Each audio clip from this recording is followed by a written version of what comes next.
My name is Melissa Heiss. I'm the Financial Aid Advisor at Central Oregon Community College, and I'm a member of the Oregon Association of Student Financial Aid Administrators. Welcome to today's training. I'll be your narrator for the FAFSA ORSAA completion video, Student Demographics and College Selection. This is the third video in a series of 9 core videos. I'm excited to be part of this project. Financial aid is a complicated process, and I'm looking forward to sharing information and learning together. We will start with the student demographic information. Both the FAFSA and the ORSAA collect basic demographic information about students. This information is used to confirm the student identity and ensures that the financial aid office can contact them with any questions or request any information that is needed. It also helps confirm eligibility for certain types of financial aid and ensures that the correct information is collected on the form. The next section will ask for the student address, phone number, and email account. Throughout our training, we'll be showing you images from both the FAFSA on the left and the ORSAA on the right. Students should report their permanent address where they can receive mail. If the student and/or their family is homeless, they may use their high school's mailing address on the FAFSA. When entering the email information, a student will want to use a personal email that they will continue to have access to for several years. Please make sure that your student does not use their high school email on the FAFSA or ORSAA, as students often lose access to their school accounts once they graduate. This can create an issue further down the road if the student does not have access to the verified email that is on file with the U.S. Department of Education. The FAFSA and ORSAA both collect gender information. The gender reported on the FAFSA is the gender assigned at birth. This is to help determine if the student is required to register with the Selective Service System. Even if the student has legally changed the gender on their birth certificate, they need to report the gender assigned at birth on the FAFSA.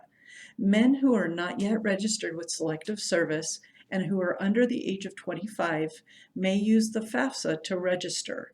The first question will ask you, are you registered with the Selective Service System? If the student checks no, then it will provide a follow-up question.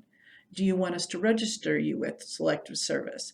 If the student checks yes, the student will be automatically registered.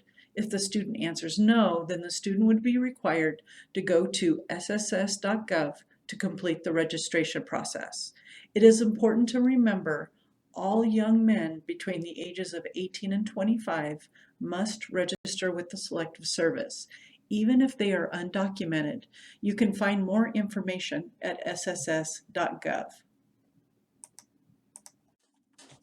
The FAFSA and ORSAA collect state residency information for both the student and the parent. This is helpful in several ways. Firstly, it helps identify which students are eligible to receive state-sponsored financial aid. And secondly, the student's residency directs the FAFSA data to the appropriate state agency for reporting and analysis purposes. Please note the ORSAA data is only reported within the state of Oregon. The ORSAA in particular asks several residency questions. These questions are very important as they establish whether or not an undocumented student is eligible to pay the in-state tuition rate. This brings us to the marital status. The student will use the pull-down menu to choose their current marital status at the time they are completing the FAFSA or ORSAA. The options available are I am single, I am married or remarried, I am separated, I am divorced or widowed. The FAFSA and ORSAA forms are used for all students to access post-secondary education. While it might seem humorous to collect marital status from a 17 or 18-year-old, this is important data for students who attend college who do not fall into the traditional 18 to 20-year-old demographic. If the student has a driver's license, it should be listed on the form. If the student does not have a driver's license or only has a state ID card or driving permit, those fields should be left blank. The next section is student education. On the second question, you will see a student is asked, what will your college grade level be when you begin the aid year? Graduating high school seniors will check never attended first year, even if they have earned dual credits while in high school. The next question will ask, what degree or certificate will you be working on? A student would use the pull-down menu to choose the appropriate degree or certificate. A student attending a four-year institution would choose first bachelor's degree. The last question will ask the student, will you have your first bachelor's degree before you begin the upcoming aid year? The student would select no if they do not or will not have a bachelor's degree earned when starting the upcoming school year. The student would only answer yes if they have earned the degree. If a student almost completed a bachelor's degree for financial aid purposes, it is very different than actually being granted the degree.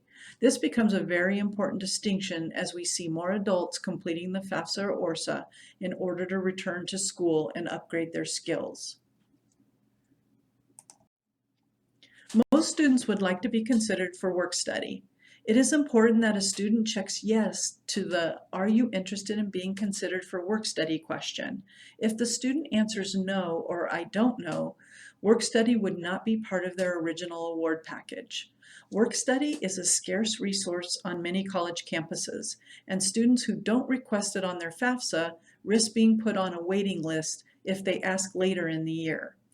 At this time, Oregon does not have a state work study program, but many of our individual colleges and universities have work study funding from their institutional funds. The second question is regarding foster youth. Students should check yes to the foster youth question, even if they have been reunited with their family or adopted by a different family. The last two questions ask about the highest level of education the student's parents completed. If a parent dropped out of high school, the student would answer middle school/junior high, unless the parent eventually completed a high school diploma or credential. If the parent did not complete 8th grade, the student would check the other/unknown option. This brings us to the high school information. Note the asterisk next to the word important. If you are helping a high school senior complete the FAFSA or ORSAA, this is an important question. By correctly listing the high school the student is attending, school counselors and administrators can receive information about which students have completed the FAFSA and ORSAA and will use this information to follow up with students who don't complete a form right away. You also want to make sure that students use the search function to look up their high school. So after entering the name of their high school, city, and state, they will hit search. Using the built-in database is the best way to ensure that students get matched with the right school and that high schools get accurate data. Now is the time for students to choose the college and universities that they are interested in attending. If students wish to be considered for the Oregon Promise, they must have at least one Oregon community college listed on their FAFSA or ORSAA. FAFSA students can choose from colleges and universities from across the country and some foreign institutions. ORSAA student choices are limited to Oregon institutions only. It is easy to add and remove colleges and universities on the FAFSA after it's been submitted. However, it is much more difficult to do on the ORSAA application. Students can add up to 10 school codes on the FAFSA. Please help your students choose their top 10 schools wisely. If you have a student that is considering more than 10 schools, have the student add the first 10 schools. Wait until they receive an email stating that the FAFSA information has been processed and sent to the schools listed on the FAFSA, usually about 1 to 3 days. Then the student would go back into the FAFSA, choose the school selection tab, remove the schools that have already received the information, and then add the additional schools, sign, and resubmit the FAFSA. On the FAFSA, I've always found it easiest to search by city and state. Portland, Oregon has 26 colleges and universities. So if a student is interested in a school in Portland, they would look through the selection, check the box or boxes of the schools that they'd like to send the FAFSA data to, and then they would begin a search for another city and state until the student has all their potential schools listed. Once the FAFSA has been processed, approximately 3 days, the student can then log into their FAFSA and add additional schools. After selecting the schools, the student will then be prompted to choose a housing option for each college that is listed on the FAFSA or ORSAA. The options to choose from: on campus, off campus, or with parent. In this example, you see that the student chose a different choice for different schools in Portland.